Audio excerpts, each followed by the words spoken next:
বা কচ পস্তুলেট এই জিনিসটা কি সেটা আগে জানতে হবে। কচ পস্তুলেট হচ্ছে একটা রুলস বা একটা প্রিন্সিপাল। এখানে রবার্ট কচ বলে একজন সায়েন্টিস্ট ছিল, যিনি বলেছেন যে ব্যাকটেরিয়া কয়েকটা প্রপার্টি থাকতে হবে ডিজিজ করতে গেলে, বা ব্যাকটেরিওলজিতে স্টার্টিং করার আগে আমাদের 4টে রুলসকে ফলো করতে হবে। প্রথম রুলস হচ্ছে যখন আমাদের কোনো লেসন হবে, লেসন মানে কি LESION, লেসন মানে হচ্ছে ক্ষত বা ডিজিজ, ঠিক আছে।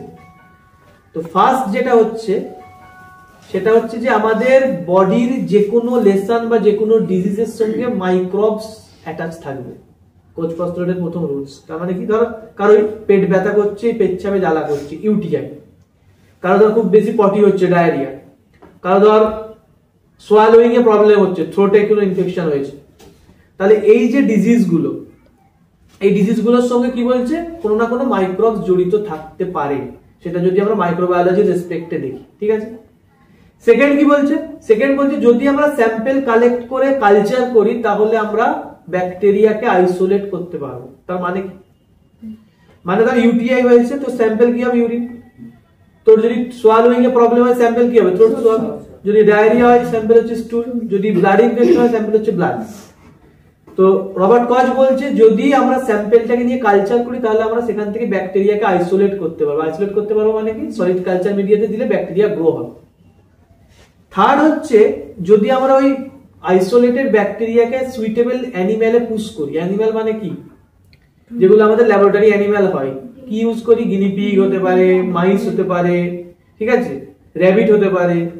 সেই যদি আমরা ব্যাকটেরিয়াটাকে বা মাইক্রোবসটাকে অ্যানিমেলের মধ্যে পুট করি, সেই অ্যানিমেলেও সেম রোগ হবে, ঠিক আছে। আর 4 নাম্বার যেটা হচ্ছে অ্যানিমেলের স্যাম্পলটাকে নিয়ে যদি আমরা কালচার করি আমরা একই টাইপের ব্যাকটেরিয়াকে খুঁজে পাবো।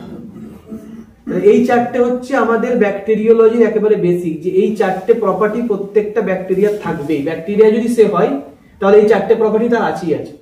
প্রথম প্রপার্টি কি, স্যাম্পলের সঙ্গে বা ডিজিজের সঙ্গে কনস্ট্যান্টলি অ্যাসোসিয়েটেড থাকবে ব্যাকটেরিয়া। সেকেন্ড হচ্ছে ব্যাকটেরিয়াটাকে আমরা কালচারে আইসোলেট করতে পারবো। থার্ড হচ্ছে ওই ব্যাকটেরিয়াটাকে যদি ল্যাবরেটরি অ্যানিমেলে দিই অ্যানিমেলের সেম রোগ করবে। আর ফোর্থ হচ্ছে অ্যানিমেল থেকে যদি আমরা কালচার করি আবার সেম ব্যাকটেরিয়াকে পাবো। আর একটা 5 নাম্বার আছে, সেটা কি বলেছিলাম, যে আমাদের কোনো ইনফেকশন হওয়া মানে কি অ্যান্টিজেন ঢুকছে, তাহলে আমাদের বডি কি তৈরি করবে, অ্যান্টিবডি তৈরি করবে। এই 5টা হচ্ছে রবার্ট কচের একটা রুল, যে কোনো ব্যাকটেরিয়া হতে গেলে এই 5টা ক্রাইটেরিয়া তাদেরকে মেনটেন করতেই হবে। যেমন DMLT BMLT দের প্রি রিকুইজিট হচ্ছে HS with physics chemistry biology, তা না হলে কিন্তু তুই DMLT বা BMLT করতে পারবি। কিন্তু এক্সেপশন কি নেই, আছে। তুই যদি অন্য কোনো ইউনিভার্সিটির আন্ডারে করিস, স্টেট মেডিকেল ফ্যাকাল্টি বা হেলথ ইউনিভার্সিটি বাদ দিয়ে অন্য কারো আন্ডারে করলি, সেখানে তোর মানে আর্টসের ছেলেরা DMLT করছে, কিভাবে করছে তারা।